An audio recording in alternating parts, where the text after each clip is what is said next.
Meus irmãos, eu estou convencido de que Deus tem uma mensagem para nós hoje à noite, não que ela venha de mim mesmo, porque de mim mesmo nada posso dar, mas o Espírito Santo pode e muito fazer por cada um de nós aqui presente, e também aqueles que se encontram pela internet, que não são poucos, são muitos. Como disse uma vez passada, eu costumo pela manhã assistir ao menos 2 cultos online, domingo pela manhã. São cultos de pregadores canadenses, norte-americanos, às vezes alguns do Peru, muito bons também. De modo que eu fico já cheio da graça de Deus e subo aqui com muita alegria. Bendito seja o Eterno. Como hoje é um culto sacramental, é um culto na verdade, de ceia do Senhor, nós queremos trazer e finalizarmos hoje à noite uma doutrina, uma passagem, um momento, porquê e pelo qual nós estivemos durante o mês de abril todo ministrando sobre ela. Pastor Carlos falou sobre isso, também o pastor Zanini, pastor Júnior, não me recordo, me parece que sim também, pastor Amaral, que é a doutrina correta, a doutrina cristocêntrica, a doutrina bíblica que faz realmente bem ao coração, à alma e ao espírito, a doutrina que traz você cativo a Jesus como servo dele e não como uma marionete nas mãos dele. Então, em suas mãos, você pode ver rapidamente o boletim que está em suas mãos. Nós fizemos como que um resumão, não é? Um resumão. Lá em Tito 2:2 está assim: tu, ao contrário, explica o que corresponde à sã doutrina. O que corresponde à sã doutrina? E meus irmãos e meus amigos em Cristo, desde a reforma de Lutero, Martinho Lutero, no século 17, na verdade, século 16, 1517, perfeito? O cristão é convocado a estudar as Sagradas Escrituras. Desconhecê-las é incorrer em gravíssimo erro, quando não, em uma heresia, coisa horrenda que é. E espera-se não só do sacerdote, mas espera-se de cada cristão o cumprimento ao ide de Jesus. Ide por todo mundo e pregai o evangelho a toda criatura. Quem crer e for batizado será salvo. Quem não crer, porém, está condenado. Não que nós os condenemos, mas a própria palavra assim o faz, uma vez que a palavra de Deus mostra e demonstra Jesus como nosso único e suficiente Salvador. Portanto, colocarmos quaisquer outras pessoas como medianeiros, mediatrizes, intercessores, intercessoras é gravíssimo erro, se não uma gravíssima heresia. Não sou eu quem diz, ou não sou eu que digo, antes é a palavra de Deus que assim nos demonstra. Bendito seja o Cordeiro de Deus. Volte agora os seus olhos para o texto bíblico mais uma vez. Em 1 Timóteo 4, vamos passear rapidamente sobre o texto e pensar aquilo que o Espírito Santo quer nos trazer hoje à noite, relativamente a que você permaneça na fé, que você permaneça fiel, que você permaneça na busca, que você permaneça na direção do Espírito Santo, para que você e família sejam abençoados por Deus. Amém? Ora, o Espírito diz claramente que nos últimos tempos alguns abandonarão a fé e seguirão espíritos enganadores e doutrinas de demônios. O texto é claro, o Espírito Santo está afirmando categoricamente que nos últimos tempos, e nós sabemos que vivenciamos sim os últimos tempos. Nós falávamos aqui semana passada que vivenciamos uma crise moral, uma crise política, uma crise de princípios, uma crise de grande monta.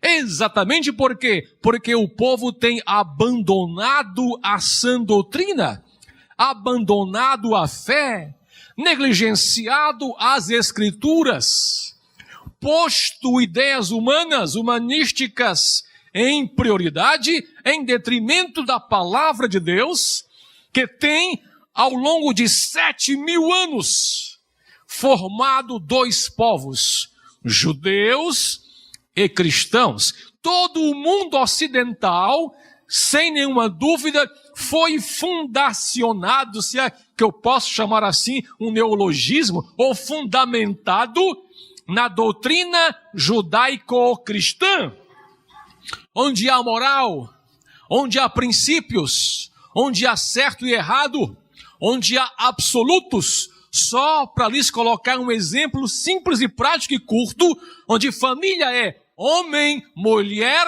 e filhos. Amém. E não o que diz certo segmento da imprensa, e não o que diz certos grupos.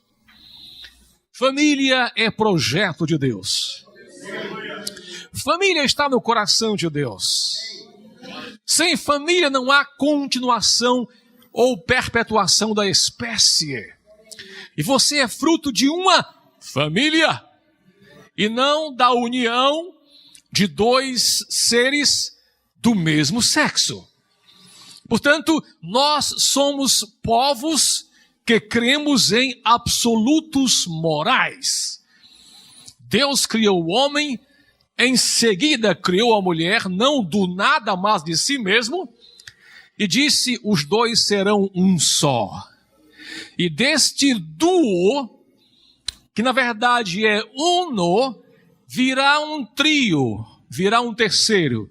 E aí sim se configura o que nós chamamos de família. Portanto, valorize a sua família. Valorize o seu pai, se estiver ainda vivo. Ligue para ele se você não faz isso há muito, muito tempo. Valorize sua mãe, se ela for ainda viva. Chegue em casa hoje, se ela não for crente ainda, beije-a como nunca você fez em toda a sua vida, porque você não sabe até quando ela vai estar com você. Valorize o seu irmão, a sua irmã, mesmo aquele, muitas vezes, abre aspas, chato, com o qual ou com os quais você tem grandes questionamentos, mas ele ou ela vem da mesma fonte, do mesmo útero, do mesmo amor, da mesma semente. E se ele ou ela, porventura, ainda não é crente em Jesus Cristo, aproveite e diga a ele que em Jesus somos mais que vencedores, que em Jesus somos mais que irmãos, que em Jesus temos mais que a certeza, não de uma religião pura e simplesmente, mas do caminho que leva para os mais altos céus. Mas o Espírito Santo diz que nos últimos tempos, alguns, e ainda bem que não são todos, o texto é claro, alguns abandonarão a fé e vão seguir, lamentavelmente, a espíritos enganadores e a doutrinas de demônios. Agora, tais ensinamentos, diz o texto bíblico, vêm de homens hipócritas e mentirosos, que têm a consciência cauterizada. E o que nós vemos hoje em dia é uma parte da cristandade, especialmente a brasileira, influenciada, cauterizada, emocionada, ludibriada por homens ou mulheres aparentemente cristãs, aparentemente sacerdotes ou sacerdotisas, que na verdade não nos traz doutrina de Cristo ou do Espírito Santo, e sim doutrinas de demônios. E aí você percebe que há a doutrina de Deus e que há a doutrina de demônios. E aqui vai uma terceira, uma variação, que tem a doutrina do próprio homem. Nem era o demônio, porque ele pode até, na verdade, eu chamo de julgamento celestial, questionar e processar o humano por calúnia e difamação. Porque tem coisas que nem ele mesmo teria coragem de fazer. E alguns fazem. Que é o pecado da simonia. Sabe o que é a simonia? É a venda de cargos eclesiásticos. É a venda de coisas sagradas. E lamentavelmente hoje em dia é o que mais você vê, especialmente por alguns televangelistas aqui do Brasil. Mas, aqueles que creem e conhecem plenamente a verdade, sabem que o que Deus criou é bom. E ao final ele mesmo disse, e tudo era muito bom, quando ele fez toda a criação e descansou ao sétimo dia. Não que ele estivesse cansado, porque o Espírito não cansa, mas porque ele dedicou um dia para estar realmente na contemplação de sua magnífica obra, sendo o próprio homem e a mulher a sua máxima criação. Amém, igreja? Bendito seja o Cordeiro de Deus. Então o apóstolo Paulo fala ao seu filho Timóteo na fé: se você transmitir estas instruções aos seus irmãos, será um bom ministro de Jesus Cristo, nutrido com as verdades da fé e da boa doutrina que tem seguido. Da boa doutrina que tem seguido. Portanto, há de se entender que há uma má doutrina, há uma doutrina errônea, há uma doutrina que, na verdade, vai enganar você, há uma doutrina que é muito mais uma barganha com Deus, há uma doutrina que, na verdade, exacerba os sentimentos, traz-os à tona como se isso fosse a representação máxima da espiritualidade, quando, na verdade, o que expressa a minha espiritualidade não é o que eu digo, não é o que eu prego, mas é o que eu faço. São as minhas ações, no dia a dia, com a minha família, é a maneira como eu respondo ao meu pai e à minha mãe, é a maneira como eu me relaciono com os meus irmãos, é a maneira como eu me relaciono em sociedade enquanto indivíduo e parte dela. Isso sim é o que representa a máxima espiritualidade.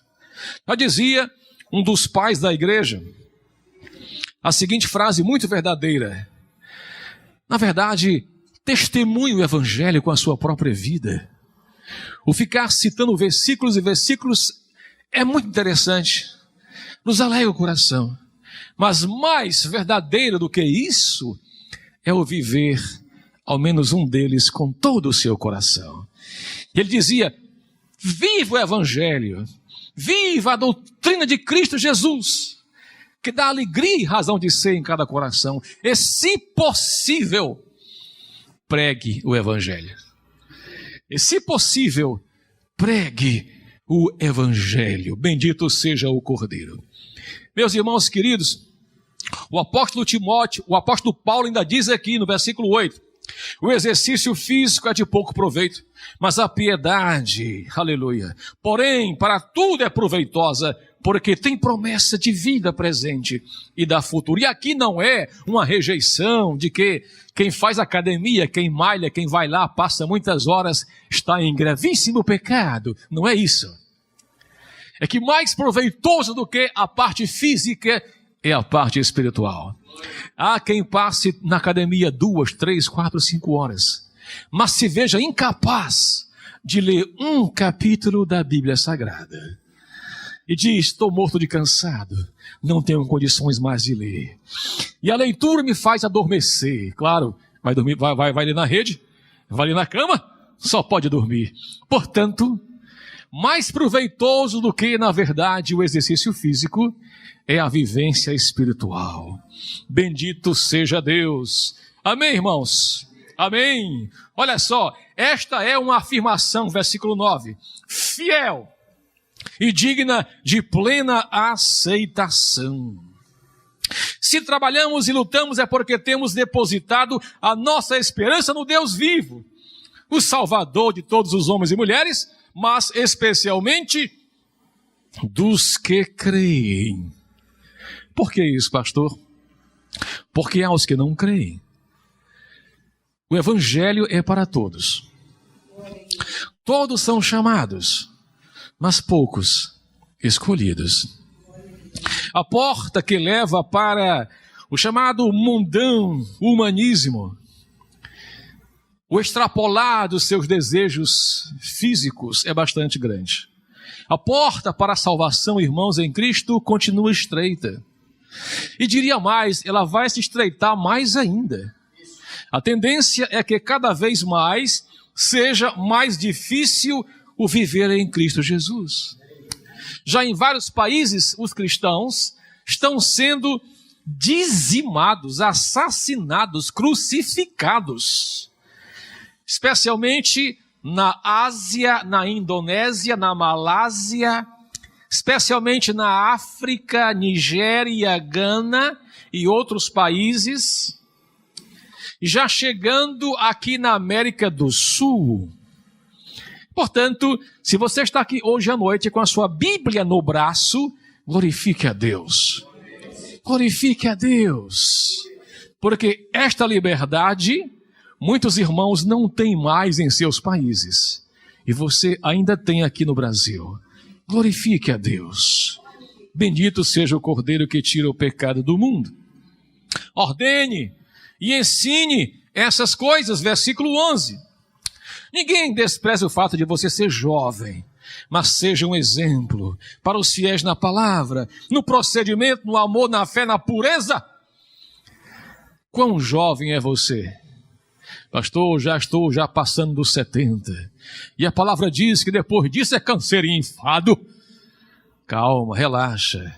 Você é muito jovem ainda. É bom lembrar que os patriarcas, muitos deles, viveram centenas de anos. E alguns deles começaram o seu ministério a rigor, depois dos 80. Portanto, sinto-me aqui agora um menino. Um menino com 53 anos de idade. 53 marços e não me sinto cansado. Cansado é o diabo chupando manga. Não me sinto cansado. Não me sinto cansado. Não cansado para pregar o evangelho, para ensinar, para explicar, para tecer comentários sobre a trajetória enquanto pai, enquanto sacerdote, enquanto filho, que tem responsabilidades diante de Deus e diante de minha família.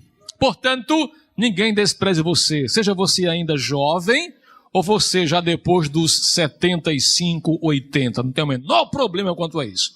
Irmãos, no versículo 13, diz assim, até a minha chegada, eu adoro esse versículo, dedique-se à leitura pública da Escritura, à exortação e ao ensino. E nós comentávamos em nossos textos na internet, que se nós quisermos quaisquer transformações, transformações começam a partir de nós mesmos, da nossa cabeça, da nossa inteligência, do nosso cérebro. Toda a revolução começa antes na ideia ou nas ideias. E daqui desce para cá e da cá vem para cá, para as mãos, para o realizar de cada revolução. Se nós quisermos e nós queremos um crescer como comunidade, temos que utilizar, atuar, nos municiarmos de todas as armas possíveis, espirituais e físicas, para que o evangelho da graça seja pregado com graça e de graça. Com graça e de graça recebestes, de graça dai. Bendito seja o Cordeiro de Deus que tira o pecado do mundo. Então Paulo diz, até que eu chegue aí, Timóteo, vai lendo a palavra, vai exortando ao povo, vai ensinando ao ensino. Muita gente não se apercebeu que o maior ministério de Jesus e o seu primeiro foi o ministério do ensino. E em segundo lugar, o ministério da palavra evangelística propriamente dita. Em primeiro lugar, você é um professor para si mesmo, para a sua família, para os seus parentes e amigos, para a sua comunidade, para o seu redor, o seu entorno ali enquanto cidadão e enquanto servo de Deus. Agora veja uma coisa.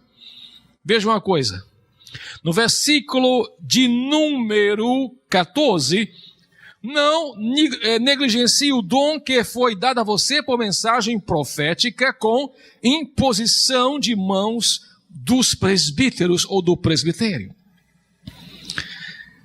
Há muita gente que está enterrando seus talentos. Não canta mais, não toca mais, não prega mais, não visita mais, não faz mais nada porque acha que o ministério foi já terminado, finalizado. Ora, nós sabemos que o finalizar só quando Jesus voltar e arrebatar a sua igreja. Até lá, cada um de nós tem a responsabilidade, o privilégio e a honra de continuar esta boa obra da melhor maneira possível. Precisamos continuar esta boa obra de transformação da nossa sociedade. Versículo 15, estou quase finalizando, meus irmãos queridos. Seja diligente, caprichoso, vamos colocar assim em termos mais populares, não é? Nessas coisas, dedique-se inteiramente a elas, para que todos vejam o seu progresso. Aleluia. Versículo 16, olha só que coisa linda. Atente bem para a sua própria vida. Aleluia. E para a doutrina, vou repetir. Põe os olhos no texto. Atente bem para a sua própria vida e para a doutrina. Alguém já falou que nós temos uma única vida. Deus deu para cada um de nós uma vida só, a fim de que você cuide dela e deixe a dos outros em paz. Bendito seja Deus. Deus deu a você uma única vida. Viva a sua própria vida e deixe a dos outros em paz. Amém? É por isso que, dentre as coisas que Deus abomina, diz lá o nosso salmista, não é? Ele vai repetir isso em Provérbios. É aquele que se diz cristão e é um fofoqueiro. Essa palavra é horrível, né? Não, mas fofo é fofinho. Isso é uma coisa. Fofoqueiro é outra coisa. Então você percebe que na terminação muda completamente o significado. Atenta para a tua própria vida. Aleluia. E para a doutrina. E nós costumamos afirmar, se você tiver de perder um culto na semana, que seja o de terça, mas não perca o de sexta. Porque o de sexta é fundamental, é o culto de doutrina cristã. O que nós vamos já fazer aqui e agora é cumprimento do segundo sacramento. O sacramento da ceia do Senhor. Porque na palavra de Deus só há dois: batismo em águas e a ceia do Senhor. Amém, igreja? Amém. E vejam só, perseverando nesses deveres, pois, agindo assim, você salvará tanto você, Timóteo, quanto aos que o ouvem. Nesses últimos tempos, muita gente se deixa influenciar pelo que lê, muita gente se deixa influenciar por pregadores, por mensagens outras, travestidas de doutrina, travestidas de religiosidade, com a carga máxima de emocionalismo e mínima ou quase nula de cristocentrismo, de Bíblia Sagrada. E a melhor maneira de você saber se uma coisa é errada é se você souber a coisa certa.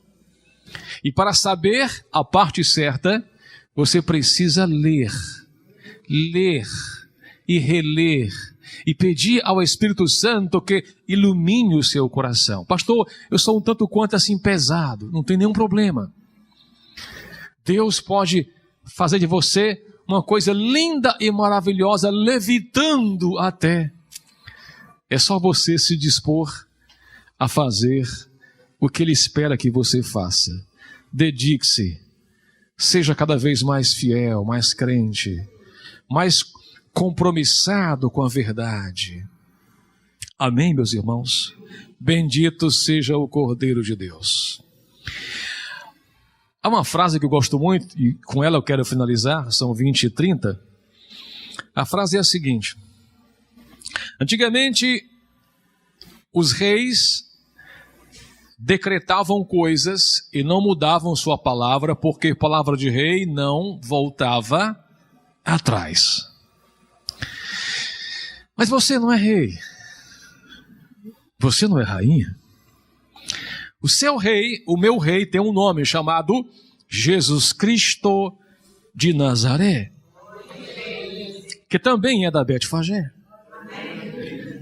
De modo que o inteligente muda de ideia, o idiota não muda nunca.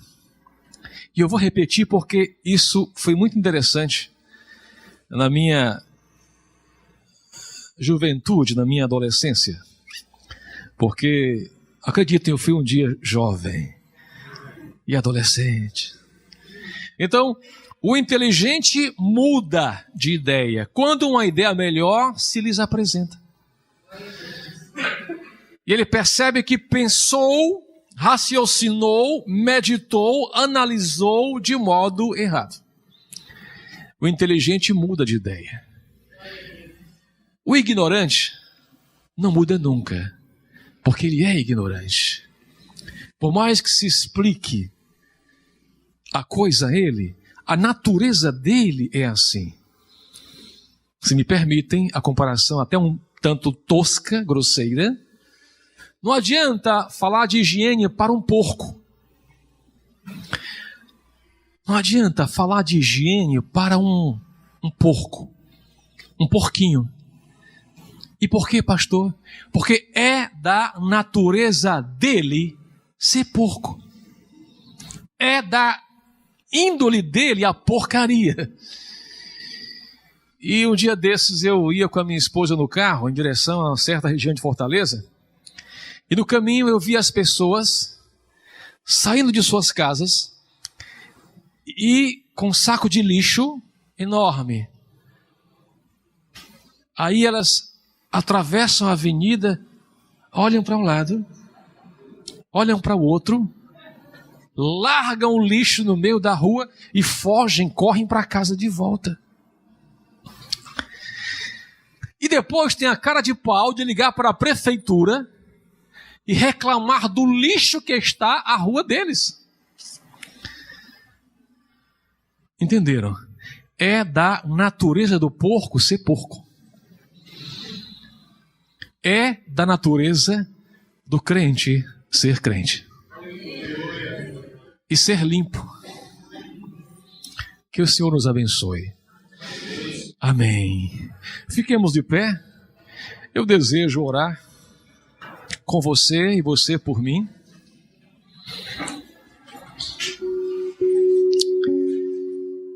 Nós já vamos começar a ceia e seremos bastante objetivos, como sempre.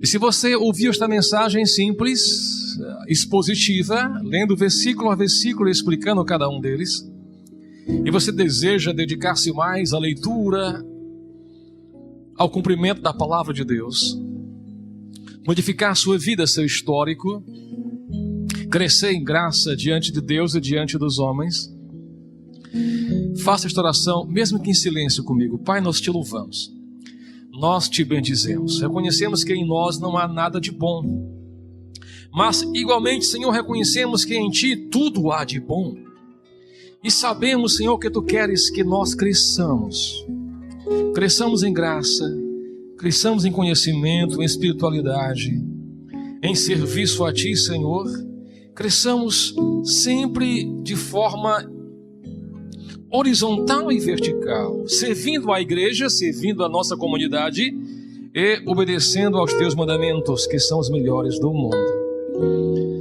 Senhor Jesus, que esta mensagem seja, meu Pai, a nossa lembrança na semana, que é da nossa natureza o te servir, que é da nossa natureza reconhecermos a ti como Salvador, que é da nossa natureza sabermos que desejamos fazer o bem, embora nem sempre o façamos, mas o desejo é esse. E naquilo, Senhor, que nós não podemos fazer, vem e nos ajuda para que façamos o certo. Abandonemos o errado, porque sabemos que está errado. Não precisa ninguém vir pôr o dedo em cima. Sabemos que está errado. E na fraqueza de nossas ações, nós confiamos na fortaleza da tua misericórdia.